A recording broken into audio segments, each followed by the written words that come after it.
রহমানির রহিম। শিক্ষা সংস্কার প্রস্তাবনা 2025। আমন্ত্রিত অতিথিবৃন্দ, সম্মানিত সাংবাদিকবৃন্দ এবং উপস্থিত ইসলামী ছাত্র শিবিরের কেন্দ্রীয় সেক্রেটারি জেনারেল সহ কেন্দ্রীয় দায়িত্বশীল বৃন্দ, ঢাকাস্থ শাখার দায়িত্বশীল ভাইয়েরা, আমরা আল্লাহ তাআলার কাছে শুকরিয়া আদায় করছি এবং আপনাদের প্রতি কৃতজ্ঞতা জ্ঞাপন করছি। আপনারা ব্যস্ততার মাঝেও আমাদেরকে সময় দিয়েছেন, এজন্য সবাইকে আজকের এই সংবাদ সম্মেলনে আন্তরিকভাবে অভিনন্দন এবং ধন্যবাদ ও কৃতজ্ঞতা জ্ঞাপন করছি।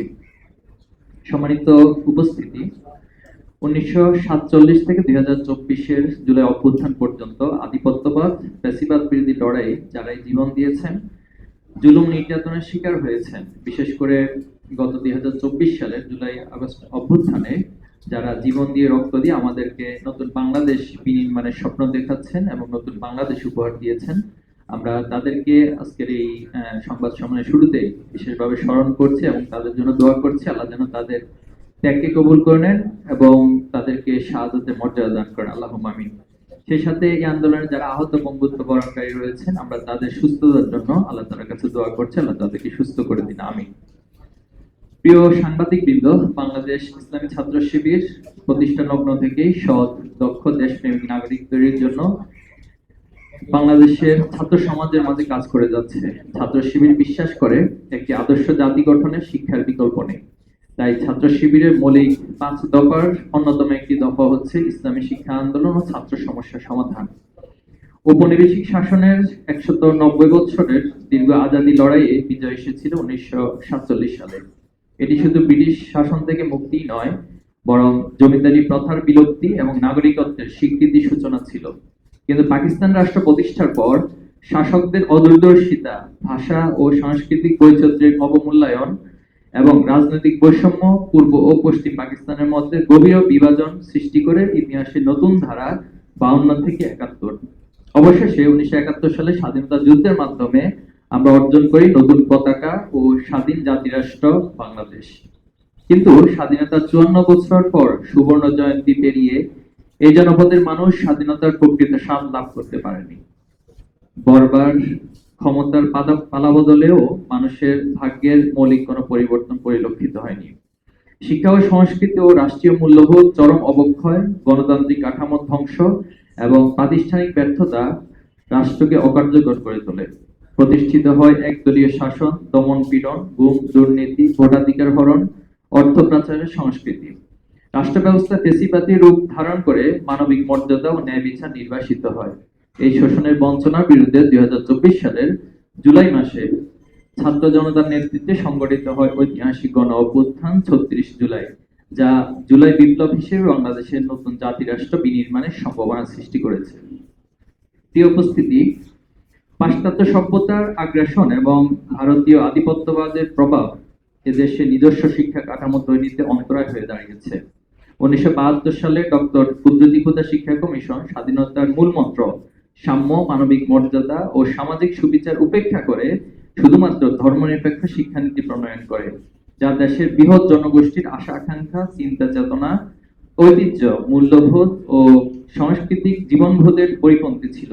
এরপর 1978 সালে শিক্ষা উপদেষ্টা পরিষদ, 1983 সালে শিক্ষা পুনর্গঠন কমিটি, 1987 সালের জাতীয় শিক্ষা কমিশন, 1994 সালের কারিকুলাম টাস্কফোর্স, 2001 সালের শিক্ষা বিশেষজ্ঞ কমিটি শিক্ষা সংস্কারে কাজ করেছিল। কিন্তু রাজনৈতিক স্বার্থান্বেষী মহলের সুবিধার জন্য শিক্ষা সংক্রান্ত সংস্কার প্রস্তাবগুলো বিভিন্ন সময় পরিবর্তন হয়ে গিয়েছে। পতিত ফ্যাসিবাদী সরকার 2010 সালে একটি ফ্যাসিবাদী শিক্ষা প্রণয়ন করে এবং 2022 সাল থেকে সেই শিক্ষাক্রম বাস্তবায়ন শুরু করে। উক্ত শিক্ষাক্রমে ধর্মীয় শিক্ষাকে গুরুত্ব আরোপ না করে তদস্থলে বিদআত ও শিরকিয়াতের মতো ইসলামের সাথে সাংঘর্ষিক বিষয়গুলোকে অন্তর্ভুক্ত করা হয়েছিল। ছাত্র জনতার গণ অভ্যুত্থানের মাধ্যমে ক্ষমতাপ্রাপ্ত অন্তর্বর্তীকালীন সরকার একটি কার্যকর শিক্ষা ব্যবস্থার উদ্যোগ না নিয়ে 2012 সালে শিক্ষাক্রমে ফিরে যাওয়ার ঘোষণা দেয়, যা ছিল পতিত সরকারের ফ্যাসিবাদের পুনর। এর বিরুদ্ধে জনগণের তীব্র আন্দোলন শুরু হলে সরকার এই পরিত্যক্ত শিক্ষাক্রমকে স্থগিত ঘোষণা করে এবং তীব্র বিতর্কিত অংশগুলো বাদ দিয়ে একটি অস্থায়ী পাঠ্যসূচির মাধ্যমে শিক্ষা কার্যক্রম চালু রাখে। ফলে জাতি গঠনে পরিপূর্ণ পাঠ্যক্রম প্রণয়ন একটি অগ্রাধিকারযুক্ত জাতীয় কর্মসূচি হিসেবে গণ্য। 1972 সালের সংবিধানে বাংলাদেশের রাষ্ট্রের জাতীয় চার মূলনীতি হলো গণতন্ত্র, সমাজতন্ত্র, জাতীয়তাবাদ ও ধর্মনিরপেক্ষতা মতবাদ, যার মাধ্যমে সকল নাগরিকের উপযোগী সমন্বিত শিক্ষা ব্যবস্থা গড়ে তোলা সম্ভব নয়। তাই মুসলিম দেশ হিসেবে বাংলাদেশে এমন একটি শিক্ষা ব্যবস্থার প্রবর্তন করা দরকার, যার মাধ্যমে ইসলামের আদর্শকে জাতীয় জীবনের সর্বক্ষেত্রে রূপদান করা সম্ভব। আধুনিক বিশ্বে ইসলামের আদর্শকে মানব জাতির মুক্তির বিধান রূপে তুলে ধরার জন্য সুনাগরিক গঠনে জ্ঞান বিজ্ঞানের সকল দিকের শিক্ষা এবং সাহিত্যে ইসলামী নৈতিকতা মূল্যবোধের প্রাধান্য স্থাপন করতে হবে। তাই বস্তুগত জ্ঞানের সাথে নৈতিক শক্তির সমন্বয় সাধনই আমাদের শিক্ষা ব্যবস্থার লক্ষ্য হওয়া প্রয়োজন। সম্মানিত সাংবাদিকবৃন্দ, জুলাই গণ অভ্যুত্থানের আকাঙ্ক্ষা অনুযায়ী বাংলাদেশের শিক্ষা ব্যবস্থা হওয়া উচিত সমতা ভিত্তিক, প্রযুক্তি নির্ভর ও সৃজনশীল, যা নৈতিকতা, মানবিক মূল্যবোধ, বিজ্ঞান মনস্ক ও কর্মদক্ষতা বিকশিত করবে। এছাড়া শহর, গ্রাম, নারী, পুরুষ, ধনী, গরিব, জাতি, ধর্ম, বর্ণ নির্বিশেষে সকল প্রকার বৈষম্য দূর করে সকলের জন্য বিনামূল্যে ও মানসম্মত শিক্ষা নিশ্চিত করাই হোক দেশের শিক্ষা ব্যবস্থার মূল লক্ষ্য। অথচ বাংলাদেশের শিক্ষা খাতে বরাদ্দের পরিমাণ আন্তর্জাতিক মানদণ্ডের তুলনায় খুবই অপ্রতুল। ইউনেস্কোর সুপারিশ অনুযায়ী একটি দেশের জিডিপির ন্যূনতম 6% শিক্ষা খাতে ব্যয় করা উচিত, কিন্তু বাংলাদেশের ক্ষেত্রে এই হার 2%-এরও কম। এশিয়ার অন্যতম দেশ সিঙ্গাপুর জাতীয় বাজেটের প্রায় 10%, মালয়েশিয়া 17-20%, ভারত আমাদের পার্শ্ববর্তী রাষ্ট্র, সেখানে 13-17%, চীনে 10-13% শিক্ষা খাতে বরাদ্দ করে। এর তুলনায় 2025-26 অর্থ বছর বাংলাদেশের নানা খাতে পর্যাপ্ত বরাদ্দ থাকলেও শিক্ষা খাতে বরাদ্দ হয়েছিল মাত্র 1.8-2%, যা অত্যন্ত কম এবং আন্তর্জাতিক মানদণ্ডের তুলনায় অনেক পিছিয়ে। দেশের তরুণ, ছাত্র ও যুব সমাজের প্রতিনিধিত্বকারী দায়িত্বশীল সংগঠন হিসেবে বাংলাদেশ ইসলামী ছাত্র শিবির বিভিন্ন সময়ে সিম্পোজিয়াম, সেমিনার, বুকলেট প্রকাশের মাধ্যমে শিক্ষা ব্যবস্থার ব্যাপারে সুনির্দিষ্ট প্রস্তাবনাসমূহ তুলে ধরেছে। বারবার স্মরণ করিয়ে দিয়েছিলাম দিশেহারা একটি জাতির গঠনমূলক শিক্ষা ব্যবস্থার ভিত্তি কি, কেন এবং কেমন হওয়া জরুরি। আমরা জানি শিক্ষা কাঠামোদের 3টি অংশীজন ওতপ্রোতভাবে জড়িত: শিক্ষক, শিক্ষার্থী এবং অভিভাবক। এই 3 শ্রেণীর মৌলিক প্রত্যাশার জায়গাও একও অভিন্ন, তা হলো গুণগত শিক্ষা। উল্লেখ্য, দীর্ঘকাল ধরে এই জনপদে অধিকাংশ মানুষের মূল্যবোধ ও আকাঙ্ক্ষার বিপরীতে চাপিয়ে দেওয়া ঔপনিবেশিক, সাম্রাজ্যবাদী ও আধিপত্যবাদী শিক্ষা ব্যবস্থার মূলে কুঠারাঘাত করার জন্য এই 3 শ্রেণী রক্ত দিয়েছে। বাংলাদেশ ইসলামী ছাত্র শিবির সেই শহীদদের কাঙ্ক্ষিত দেশ গঠনে ফ্যাসিবাদের রেখে যাওয়া গুণে ধরা শিক্ষা ব্যবস্থাকে আধুনিকরণ, যুগোপযোগী ও নৈতিক মূল্যবোধের ভিত্তিতে পুনর্গঠনের জন্য পাঠ্যক্রম, শিক্ষানীতি, শিক্ষা ব্যবস্থা, উচ্চ শিক্ষা, মাদ্রাসা শিক্ষা, দক্ষতা মূল্যায়ন, শিক্ষক প্রশিক্ষণ এবং বিবিধ বিষয়কে সামনে রেখে আমরা 30 দফা সংস্কার প্রস্তাবনা উপস্থাপন করছি। আমাদের 30 দফা সংস্কার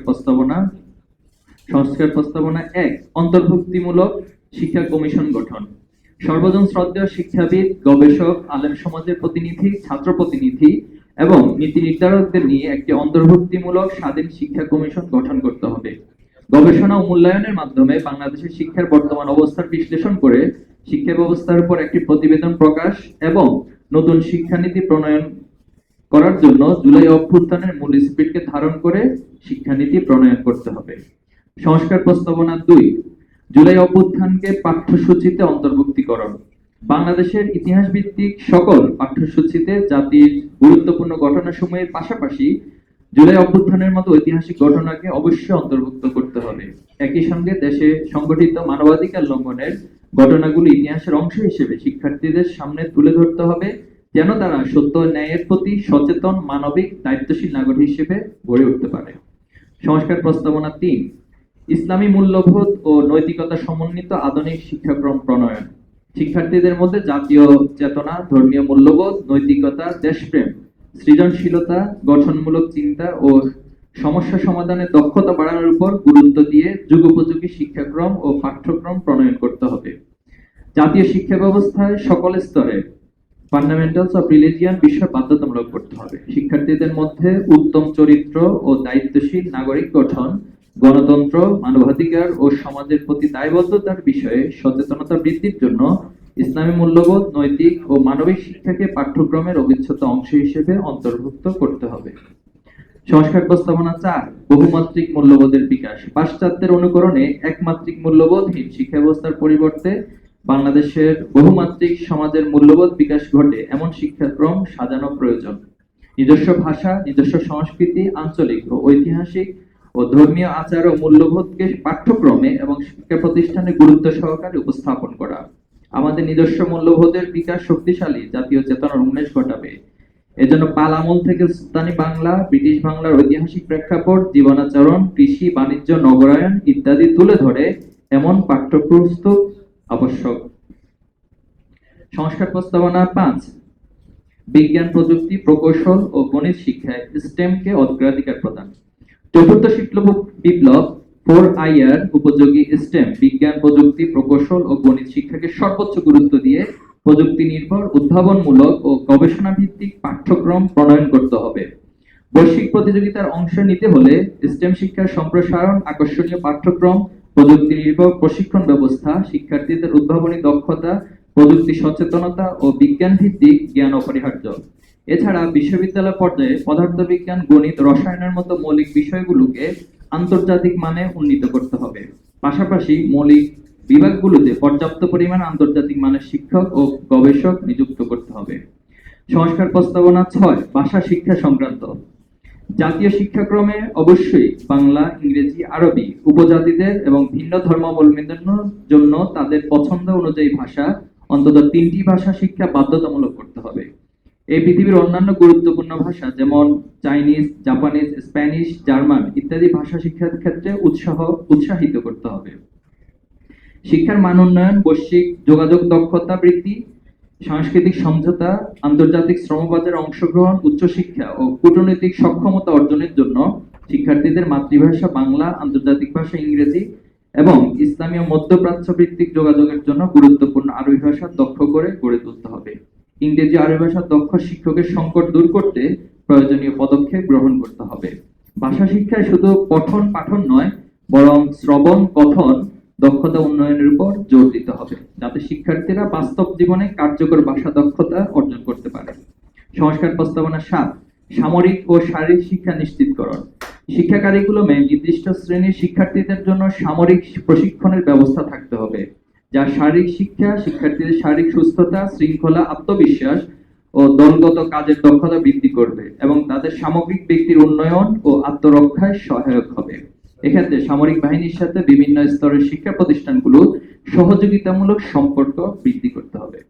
সংস্কার প্রস্তাবনা 8, শিক্ষা বাজেট অগ্রাধিকার সংক্রান্ত। শিক্ষা বাজেটকে জিডিপির ন্যূনতম 6% বৃদ্ধি করতে হবে, যা গবেষণা, অবকাঠামো উন্নয়ন ও প্রযুক্তির জন্য ব্যবহার করা হবে। শিক্ষা খাতে 20% বাজেট বরাদ্দ নিশ্চিত করতে হবে এবং বরাদ্দকৃত বাজেটের অর্থ পরিকল্পিতভাবে গবেষণা ও অবকাঠামোগত উন্নয়নের কাজে ব্যবহার করতে হবে। আমাদের বর্তমান ডেমোগ্রাফিক ডিভিডেন্ড বেশি, যার ফলে আমরা চাইলে এই সুবিধা কাজে লাগিয়ে দক্ষ ও যোগ্য সুনাগরিক তৈরি করতে পারবো। সংস্কার প্রস্তাবনা 9, শিশুদের জন্য আনন্দদায়ক স্কুলিং পদক্ষেপ। পাক প্রাথমিক ও মাধ্যমিক শিক্ষা প্রতিষ্ঠান থেকে ঝরে পড়া রোধে কার্যকরী ব্যবস্থা গ্রহণ করতে হবে। বিশেষত শিশুদের জন্য স্কুল ফিডিং প্রকল্প সম্প্রসারণ, আর্থিক সহায়তা, খেলাধুলার উপযুক্ত পরিবেশ নিশ্চিতকরণ এবং অনগ্রসর অঞ্চলগুলোতে ইনসেন্টিভ প্যাকেজ, উচ্চ বেতন, বাড়ি ভাড়া, পরিবহন ভাতা দিয়ে শিক্ষক নিয়োগ করতে হবে। সংস্কার প্রস্তাবনা 10, উচ্চ মাধ্যমিক পর্যন্ত বাধ্যতামূলক ও অবৈতনিক শিক্ষা আইন প্রণয়ন। শিক্ষার সার্বজনীন